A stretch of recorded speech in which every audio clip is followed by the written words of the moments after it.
Hello guys, this is boy Binky from Androzilla. Today I walk you through how to turn on the dark mode in the Google Drive. The step is very easy. You go to Google Drive, click on it and wait for a second. Go to your profile icon in the top right corner. From there, go to setting.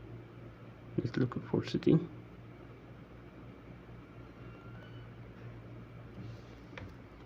This back again. Now is in the top in the top left corner we have three dashes, three line. Click on it and go to setting. Sorry about that misleading. And you see we have the theme.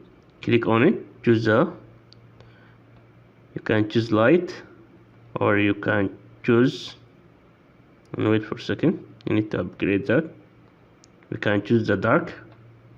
See, we switch to dark. And this video for today I hope helpful for you, and don't forget to subscribe my channel to see new stuff, and see you next time guys.